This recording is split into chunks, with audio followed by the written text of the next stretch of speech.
নমস্কার প্রিয় বন্ধু, রান্নাঘরে আপনাদের সবাইকে স্বাগত।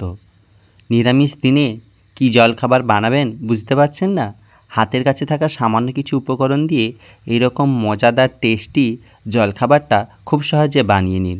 ছোট থেকে বড় সবার খুব পছন্দ হবে। তার জন্য প্রথমে কড়াইতে অল্প একটু সাদা তেল দিয়ে ভালো করে গরম করে নিয়েছি। তার মধ্যে দিয়ে দিলাম হাফ চামচ গোটা জিরে, অল্প একটু কারি পাতা ও 1 চামচ কাঁচা লঙ্কার কুচি। এবার দিয়ে দিলাম গ্রেট করে রাখা 1 চামচ আদার কুচি দিয়ে খুব ভালো করে এটাকে আমি ভেজে নিচ্ছি। প্রথমে আমি একটা পুর তৈরি করব। বন্ধুরা, এই রেসিপিটা খুবই সহজ, যে কোনো নতুন বন্ধুরাও খুব সহজে এটা বানিয়ে নিতে পারবে। এবার ভাজা হয়ে যেতেই দিয়ে দিলাম গ্রেট করে রাখা সেদ্ধ আলু। এখানে আমি 3টে বড় সাইজের আলু আগে থেকে সেদ্ধ করে গ্রেট করে রেখেছিলাম। তবে আলুর পরিমাণটা আপনারা পরিবারের সদস্য অনুযায়ী বাড়িয়ে কমিয়ে নিতে পারবেন। এবার এর মধ্যে দিয়ে দিলাম হাফ চামচ হলুদের গুঁড়ো, হাফ চামচ Kashmiri red chilli powder, half চামচ ভাজা জিরের গুঁড়ো এবং সঙ্গে দিয়ে দিলাম স্বাদমতো লবণ এবং সামান্য চিনি। চিনিটা অপশনাল, দিতে পারেন নাও দিতে পারেন। সবশেষে দিয়ে দিলাম হাফ চামচ গরম মশলার গুঁড়ো, অল্প একটু ধনে গুঁড়ো। তবে চাইলে এখানে ধনেপাতা কুচিও ব্যবহার করতে পারেন। এবার সমস্ত উপকরণগুলো খুব ভালো করে একটু কষিয়ে নিচ্ছি। বন্ধুরা, নিরামিষ দিনে এই জলখাবারটা চটজলদি বানিয়ে ছোটো থেকে বড় সবার মন খুব তাড়াতাড়ি জয় করে নিতে পারবেন। এখানে আমার আলুর পুরটা একদম প্রস্তুত হয়ে গেছে। এবার এটাকে নামিয়ে আমি বেশ কিছুক্ষণ ঠান্ডা করে নেব। এবার জলখাবার বানানোর জন্য একটি বোলের মধ্যে নিয়ে নিলাম 1 বাটি ময়দা। এখানে প্রায় 250 গ্রাম মতো ময়দা রয়েছে। চাইলে কিন্তু এই রেসিপিটা আটা দিয়েও বানাতে পারেন। এবার এর মধ্যে দিয়ে দেবো স্বাদমতো লবণ এবং 1 চামচ চিনি। এবার দিয়ে দিলাম 1 চামচ সাদা তেল এবং দিয়ে দিলাম সামান্য একটু হলুদের গুঁড়ো, এটা রঙের জন্য, এবং সামান্য একটু রেড চিলি পাউডার দিয়ে শুকনো উপকরণগুলো প্রথমে খুব ভালো করে একটু মিশিয়ে নিচ্ছি। খুব বেশিক্ষণ মেশানোর প্রয়োজন নেই, ভালোভাবে মিশে গেলেই এর মধ্যে আমি দিয়ে দেব জল। এখানে ঠিক যতটা পরিমাণ ময়দা নিয়েছি ঠিক ততটা পরিমাণ জল আমি পরপর করে দিয়ে দেবো। তবে পুরো জলটা আমি একেবারে ব্যবহার করব না, অল্প অল্প জল দিয়ে এটাকে একটা পাতলা ব্যাটার তৈরি করে নেব। খুব বেশি জল একসঙ্গে দিয়ে দিলে কিন্তু পাতলা হয়ে যেতে পারে। তবে আমি মেশানোর পরে পুরোপুরি 1 বাটি জলই আমার চলে গেছে। তবে এর থেকে বেশিও লাগতে পারে, আপনারা ব্যাটারের ঘনত্বটা যেমন রাখবেন সেরকমই হবে। দেখুন, ধীরে ধীরে আমি কিন্তু ব্যাটারটা একদম প্রায় প্রস্তুত করে নিয়েছি।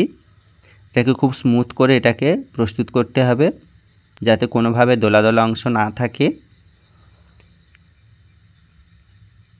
দেখুন, আমার কিন্তু ব্যাটারটা একদম প্রস্তুত হয়ে গেছে।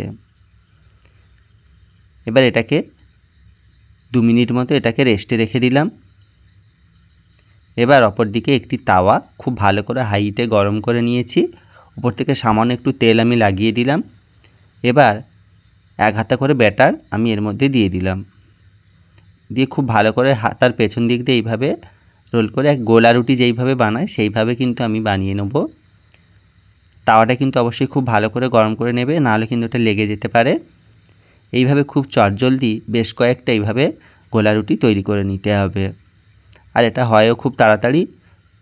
দেখুন বন্ধুরা, এখানে কিন্তু আমি পরে কালো জিরে অ্যাড করেছিলাম। বেশ কয়েকটা পরপর আমি এরকম গোলা রুটি বানিয়ে নিলাম।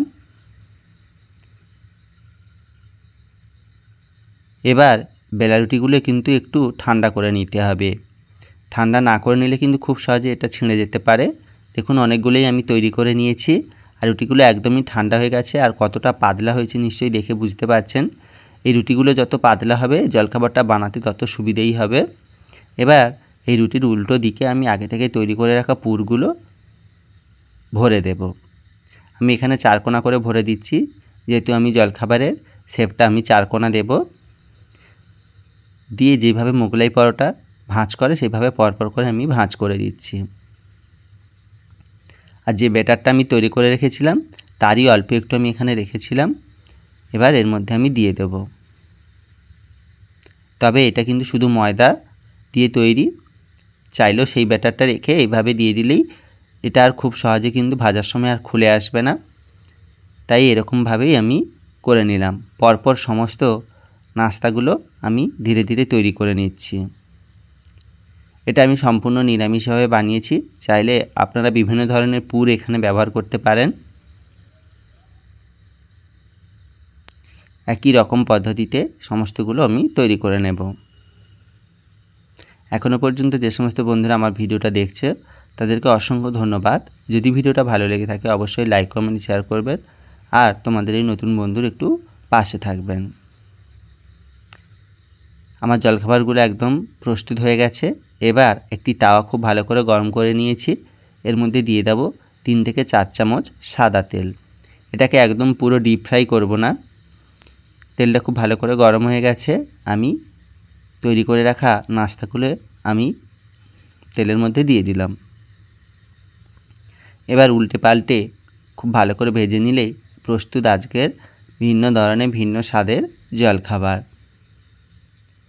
দেখুন কত সুন্দরভাবে এটা ভাজা হয়ে গেছে, একদম মুচমুচে, ভেতরটা সফট। চাইলে বন্ধুরা এরকমভাবে বানিয়ে কিন্তু আপনারা ফ্রিজে রেখে দিতে পারেন, যখন খুশি পরে বের করেও ভাজতে পারেন। ভাজা হলেই ছোটদের টিফিন বক্সে কিংবা বড়দের প্লেটে সস দিয়ে পরিবেশন করুন।